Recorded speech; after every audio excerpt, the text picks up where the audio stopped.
bati bingung, jangar jenggiung, ku harga nu melambung. Hirup terobah, susah jeng susah, asa beki parah, gitu kieu sarba salah. Wakil rakyat, unggal usik rapat, soal rakyat, atas nama rakyat. Wakil rakyat, unggal usik rapat, demi rakyat, cenah untuk rakyat. Komisi M ngabahas money, Komisi F ngabahas volus, Komisi U ngabahas uang, Komisi K ngabahas komisi. Wakil rakyat, jen wakil rakyat, rakyat mana nuku anjen diwakilan. Wakil rakyat, jen wakil rakyat, gening rakyat dengan rasa diwakilan. Wakil rakyat, jen wakil rakyat, araranjen dipilih ku rakyat. Assalamualaikum warahmatullahi wabarakatuh. Salam sejahtera untuk sahabat Fakta Hukum Indonesia. Kali ini kita mau podcast sedikit ya dengan Bapak Ketua DPRD Kota Bekasi, membahas tema yang penting sekaligus sering menimbulkan pro dan kontra di masyarakat. Itu peran dan tanggung jawab DPRD Kota Bekasi, mulai dari fungsi pengawasan legislasi hingga isu tunjangan yang belakangan jadi perbincangan publik. Kita udah bersama Bapak orang nomor 1 di DPRD Kota Bekasi, Bapak Sardi Effendi, Ketua DPRD Kota Bekasi, untuk beliau menjawab berbagai pertanyaan dan memberikan penjelasan langsung kepada masyarakat. Bapak, selamat pagi. Sebelumnya mohon mungkin buat sahabat-sahabat yang belum mengenal sosok Ketua DPRD kita yang luar biasa hari ini, ganteng ya. Amin. Bapak silakan memperkenalkan diri. Ya, nama saya Sardi Effendi, Ketua DPRD Kota Bekasi. Salam Bapak. Salam. Kita langsung aja ya Pak ya, mulai perbincangan ini dengan hangat tapi sedikit kritis agar sahabat-sahabat dan publik sekitar juga paham, bisa menilai dengan jernih. Ya. Pak, banyak warga mungkin belum sepenuhnya memahami apa sih sebenarnya tugas pokok dan fungsi DPRD di tingkat kota. Ya, tugas pokok dan fungsi DPRD atau tupoksi ini kan ada 3 ya. Ada fungsi legislasi, fungsi anggaran atau hak budgeting, dan fungsi ketiga adalah fungsi pengawasan. Nah, kalau fungsi legislasi kita punya namanya alat kelengkapan DPRD Bapemperda. Kalau fungsi budgeting atau fungsi anggaran kita punya badan anggaran. Dan fungsi pengawasan kita punya komisi-komisi dari komisi 1 sampai komisi 4. Komisi 1 itu bidang pemerintahan, komisi 2 bidang infrastruktur, komisi 3 tentang ekonomi dan pendapatan asli daerah, dan keempat adalah fungsi komisi 4 itu kesejahteraan rakyat, pendidikan, kesehatan, sosial. Ada di Kesra ya Pak? Ada di Kesra. Oh, oke. Pak, dalam praktiknya itu fungsi legislasi dan pengawasan itu penerapannya di Kota Bekasi seperti apa? Ya, penerapannya kita sesuai dengan target ya, kerja-kerja atau kinerja DPRD. Kalau fungsi legislasi itu bagaimana DPRD dapat menginisiasi peraturan daerah yang berpihak kepada masyarakat, dan juga merevisi peraturan daerah yang memang dianggap memberatkan masyarakat. Dan kita membuat peraturan daerah sebagai fungsi legislasi itu tentunya peraturan daerah yang berpihak ke masyarakat dan bermanfaat untuk masyarakat. Kemudian yang kedua, kaitan dengan fungsi badan anggaran adalah bagaimana membuat kebijakan anggaran yang pro rakyat, dari mulai kebijakan tentang pendidikan, kesehatan, sosial, infrastruktur, dan lain sebagainya. Termasuk hari ini pemerintah daerah ini sudah mengesahkan kebijakan yang pro rakyat, membangun kewilayahan dengan adanya 100 juta per RW. Kemudian ada insentif RT RW yang dinaikkan, misalnya RT yang kemarin 500 jadi 750.000, yang RW yang 750.000 menjadi 1.250.000. Nah, kemudian fungsi pengawasan ini juga fungsi yang bermanfaat untuk masyarakat kaitan dengan pelayanan tadi, pelayanan pemerintahan, pelayanan infrastruktur, pendapatan, pajak ya.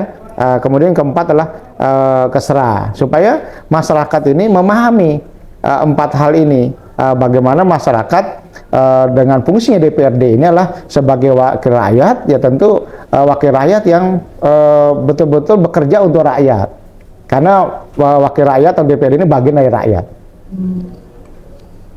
Bapak sebagai ketua DPRD tolak ukurnya seperti apa? Bapak menilai kinerja wakil-wakil Bapak atau orang-orang yang kompeten di bidang masing-masing yang tadi Bapak sebutkan itu berhasil? Ya, indikator itu ada indikator yang dinilai secara kuantitatif dan kualitatif. Kalau kuantitatif itu jumlah. Nah, berapa banyak kebijakan anggaran prosentase untuk masyarakat. Hari ini Kota Bekasi ini sudah bagus.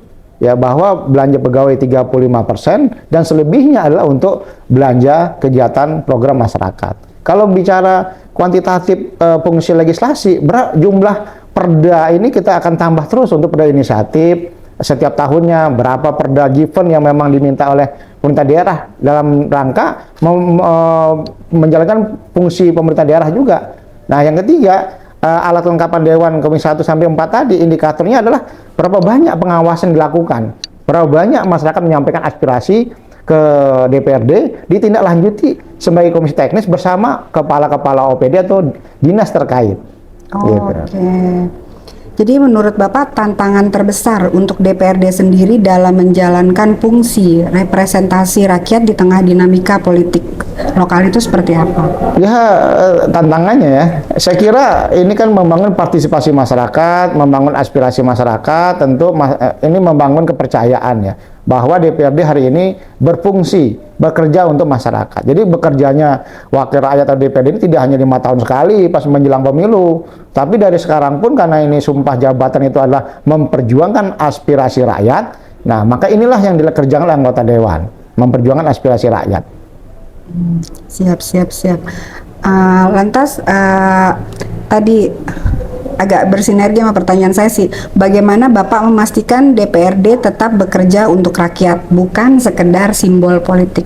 Ya, kita punya namanya Jaring Aspirasi Masyarakat atau RASES DPRD. Itu sebelum rencana kerja pemerintah daerah RKPD, pemerintah daerah dibukukan, disahkan oleh pemerintah daerah, itu sumbernya 3, ada Musrembang, ada RASES DPRD, ada Renja, OPD atau dinas. Nah, DPRD salah satunya yang punya fungsi kaitan program tadi, Jaring Aspirasi Masyarakat atau RASES DPRD. Itu menampung aspirasi masyarakat di setiap kecamatan atau daerah pemilihannya anggota dewan yang 50 anggota DPRD hari ini. Nah, itu mereka datang ke masyarakat, kemudian menyampaikan program pemerintah daerah dan juga menampung aspirasi masyarakat kaitan dengan perbaikan saluran air yang mampet, got mampet gitu kan, kemudian jalan-jalan yang rusak, kemudian kaitan dengan pembangunan sekretariat RT RW yang memang di sana punya tanah pasif yang memang diperuntukkan untuk masyarakat,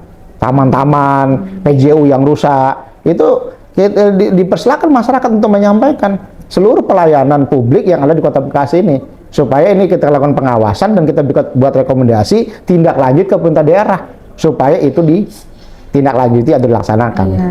Berarti ada peran serta masyarakat juga ya Pak buat ikut mengawasi dan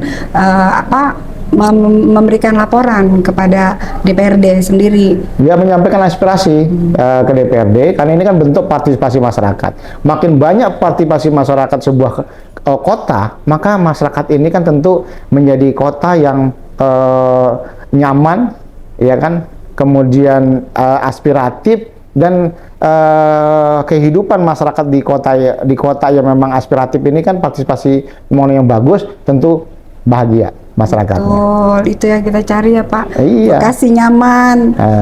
Nyaman, sejahtera, bahagia warganya. Iya, betul, itu slogannya Bekasi. Dan survei mengatakan hari ini Kota Bekasi ini yang bahagia 76%. Warga Kota Bekasi ini bahagia. Oh gitu ya Pak? Iya, walaupun ada kampung desa bahagia di kabupaten ya, tapi ini benar-benar ini bukan nama desa, tapi warganya bahagia. Gitu ya Pak? Iya. Oh, Nah, oke, sekarang oke. Mbak Indah bahagia nggak? Alhamdulillah sih bahagia bisa Bahagia ketemu ya? Bapak hari ini ya. Nah, itu berarti masuk yang unsur 76% Iya, lagi. iya siap. Oke, Pak, belakangan kan publik ramai membicarakan tunjangan DPRD. Bisa dijelaskan nggak apa dasar hukum dan mekanisme penentuan tunjangan tersebut? Ya, dasar hukumnya kan semua sudah bisa dibaca ya. Artinya itu dari peraturan pemerintah, Permendagri, kemudian peraturan gubernur, peraturan wali kota. Dan terakhir yang sampaikan aspirasi ke masyarakat, ke DPRD ini sudah kami sampaikan ke wali kota dan sepakat kita menunggu evaluasi dari semua aturan yang ada di atas tadi. Siap.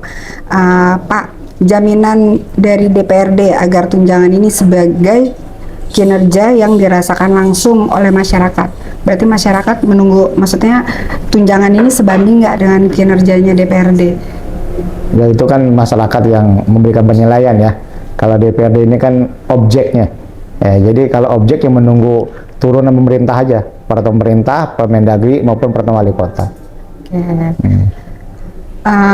Langkah konkret DPRD untuk menjaga transparansi anggaran agar isi tunjangan tidak menimbulkan salah persepsi publik, menurut Bapak gimana? Ya saya kira tunjangan itu kan diatur oleh peraturan pemerintah, Permendagri. Saya kira di sana sudah ada kok kaitan dengan pertanggungjawaban yang ada. Yang membuat itu Permendagri yang peraturan pemerintah.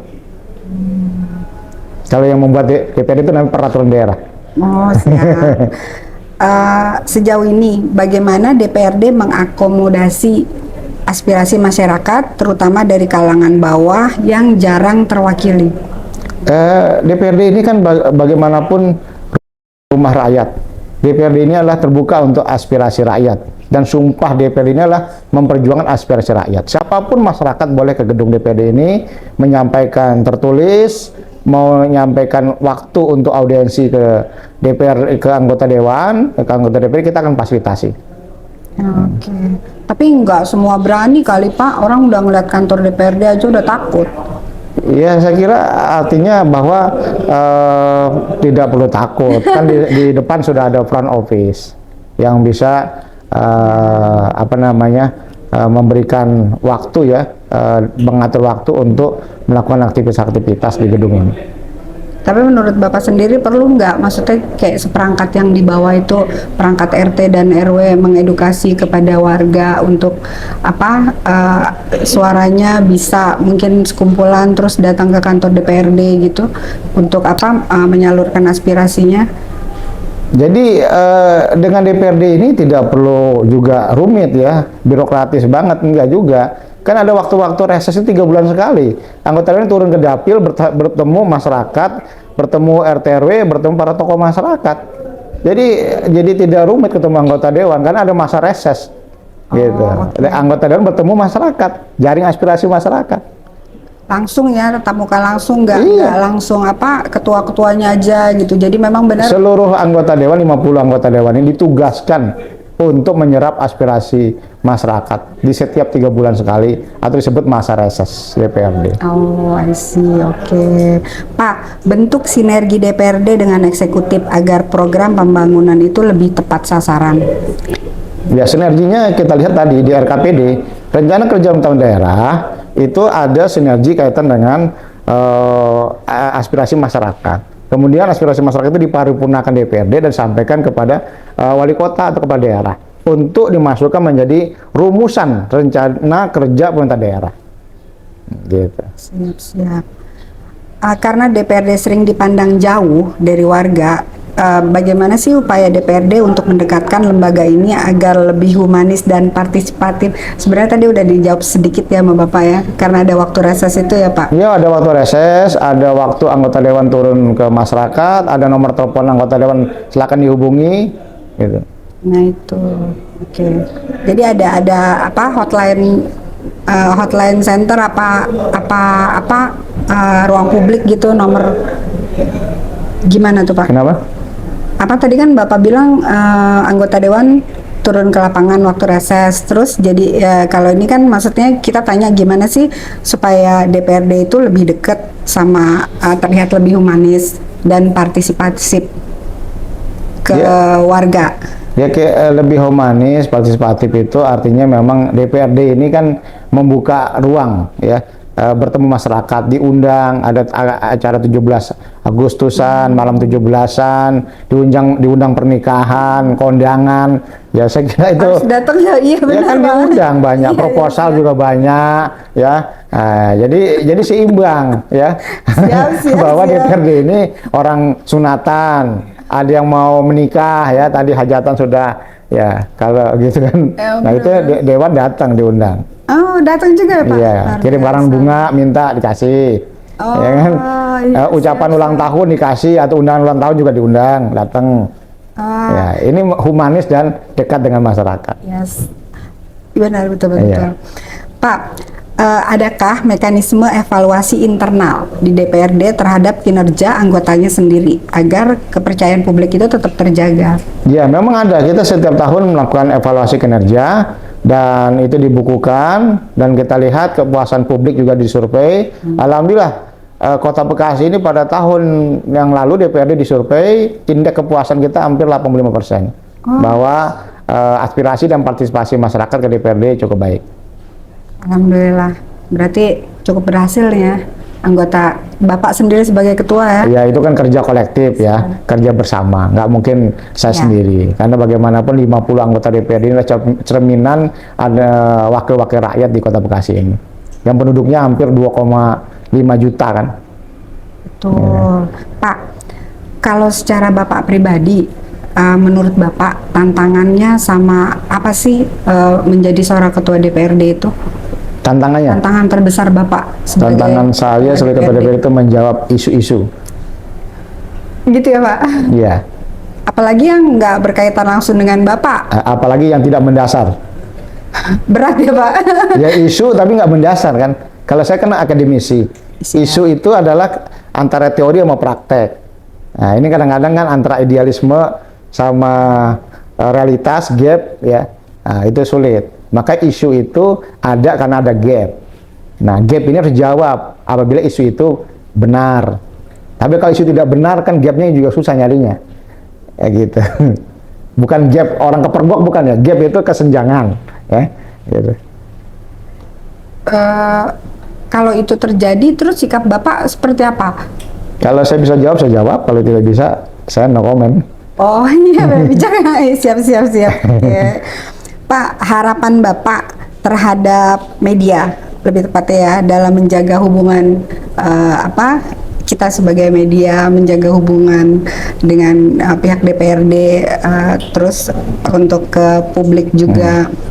Itu seperti apa sih Pak? Media itu menurut pribadi saya itu adalah bagian dari hidup saya dan juga perjalanan hidup saya, dan juga media itu yang menaikkan posisi tawar saya, bargaining saya sehingga saya jadi ketua DPRD. Saya terima kasih ke media sehingga hari ini saya termasuk orang yang sering berinteraksi dan bergaul dengan media. Ya, kita juga senang karena Bapak welcome. Ya, terus juga ini kali pertama ya buat Fakta Hukum bisa duduk di ruangannya Ketua DPRD loh. Ya, ini pertanyaan pamungkas sih.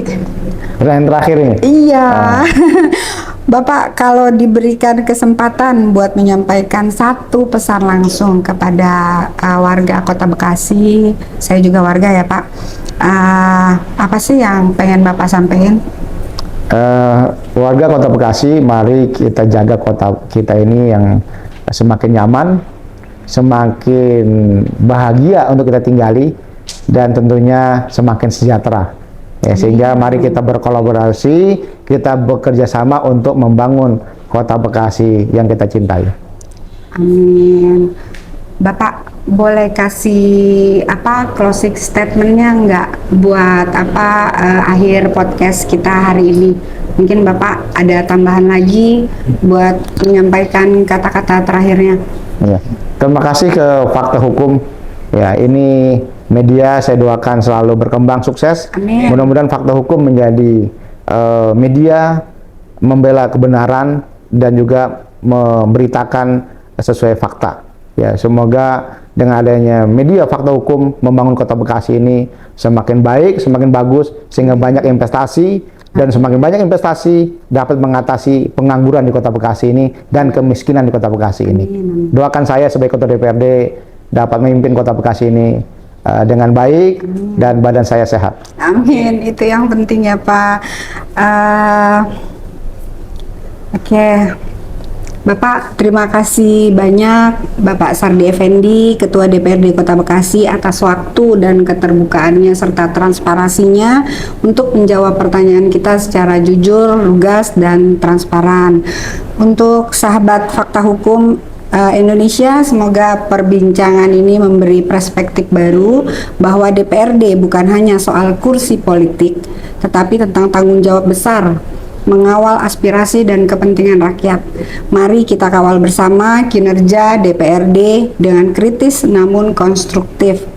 Karena demokrasi yang sehat lahir dari partisipasi aktif warga dan transparansi para wakil rakyat.